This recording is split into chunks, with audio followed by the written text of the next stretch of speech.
कानिका और दीपू खिलौनों के साथ खेल रहे हैं। वे खिलौनों के साथ मस्ती कर रहे हैं, कार को एक दूसरे की तरफ लुढ़काते हुए। कानिका एक भालू के खिलौने को पकड़कर उसके साथ बातें कर रही है और दीपू उसकी मस्ती में शामिल हो रहा है। वे एक काल्पनिक रसोई बना रहे हैं, खिलौनों के बर्तन और खाने का इस्तेमाल करते हुए। कानिका और दीपू रसोइयां बनकर खेल रहे हैं, छोटे एप्रन और शेफ हैट पहने हुए। वे अपने काल्पनिक मेहमानों को खाना परोसने का नाटक कर रहे हैं, हंसते हुए मस्ती कर रहे हैं। वे अपने खिलौनों के साथ चाय पार्टी का आनंद ले रहे हैं, छोटे कपों और स्नैक्स के साथ। वे अपने खिलौनों के कपों को टकरा रहे हैं, इस मजेदार चाय पार्टी का जश्न मनाते हुए। वे एक दूसरे को काल्पनिक केक और मिष्ठान्न परोसते हुए हंस रहे हैं। वे अपनी चाय पार्टी की सफाई कर रहे हैं, एक दूसरे की मदद करते हुए मजेदार पल साझा कर रहे हैं। वे अपनी मस्ती के बाद आराम करते हुए खुश और संतुष्ट दिखाई दे रहे हैं। कानिका अपने पसंदीदा खिलौने को दीपू को दिखा रही है और दोनों खुश होकर इसकी रोमांचक कहानियां साझा कर रहे हैं। वे एक नया खेल बनाने का फैसला करते हैं, अपने खिलौनों को फैलाते हुए और विचार साझा करते हुए। वे एक बड़े कागज पर खेलने वाले चित्र बना रहे हैं, अपनी कल्पना को व्यक्त करते हुए। वे अपनी कला को एक दूसरे को दिखाते हुए खुशी से भरी हुई चेहरे के साथ नजर आ रहे हैं।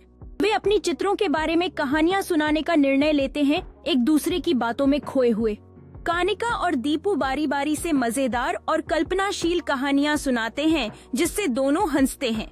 वे चादरों और तकियों से एक किला बनाने का फैसला करते हैं, उत्सुकता से सामग्री इकट्ठा करते हुए।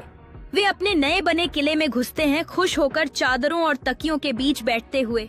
वे अपने किले के अंदर स्नैक्स साझा करते हुए मजेदार डरावनी कहानियां सुनाते हैं। वे कहानी के डरावने हिस्से पर चौंक उठते हैं, हंसते हुए अपनी मजेदार दुनिया में खोए हुए। वे अपने किले को और भी आरामदायक बनाने का निर्णय लेते हैं और कुशनों और खिलौनों को जोड़ते हैं। वे किले के अंदर खेल खेलते हैं, अपनी कल्पना का उपयोग करके नए चुनौती और रोमांच बनाते हैं। कानिका अचानक एक खजाने का नक्शा निकालती है जो उसने पहले बनाया था और उसे दीपू को दिखाते हुए बहुत खुश होती है। दीपू नक्शे को ध्यान से देखता है, गंभीरता से अपनी योजना बनाते हुए। वे अपने आरामदायक किले से बाहर कूदते हैं, रोमांच के लिए तैयार होकर घर के चारों ओर खजाना खोजने निकलते हैं। वे विभिन्न कमरों में खोज करते हैं, फर्नीचर के नीचे और पर्दे के पीछे देखने की कोशिश करते हुए। कानिका एक पुराना डिब्बा खींचते हुए खुशी से चीख उठती है, जो बिस्तर के नीचे से निकला है। बक्से के अंदर उन्हें पुराने खिलौनों और सामानों का एक संग्रह मिलता है, जिससे उनके चेहरे खुशी से भर जाते हैं। वे पाए गए खजाने को उत्सुकता से छांटते हैं, हर खिलौने की कहानी और इसके उद्गम पर चर्चा करते हुए। कानिका अचानक याद करती है कि उनकी खजाने की खोज खत्म नहीं हुई है और नक्शे को दिखाते हुए अगले स्थान की ओर इशारा करती है। वे बगीचे की ओर दौड़ते हैं, अपनी हंसी के साथ यह सोचते हुए कि उन्हें अगला खजाना क्या मिल सकता है। दीपू घास में खुदाई करना शुरू करता है, जबकि कानिका ध्यान से उसे देखती है। कानिका आश्चर्य से चीखती है जब दीपू छोटे डिब्बे को निकालता है और दोनों इसे देखकर विश्वास नहीं कर पाते। दीपू कांपती हाथों से डिब्बे को खोलता है, जिससे अंदर पुराने सिक्कों और रंग बिरंगे बैरले का संग्रह सामने आता है। कानिका एक चमकीले सिक्के को उठाती है, उसे ध्यान से देखते हुए उसके पीछे की कहानियों की कल्पना करती है। दीपू सुझाव देता है कि वे नए आइटम्स के साथ अपना खुद का खजाने का डिब्बा बनाएं, उसके चेहरे पर उत्साह और विचार करते हुए। कानिका उत्सुकता से आसपास से सामग्री इकट्ठा करती है, जैसे टहनियाँ और रंग बिरंगे पत्ते, अपने खजाने के डिब्बे को सजाने के लिए।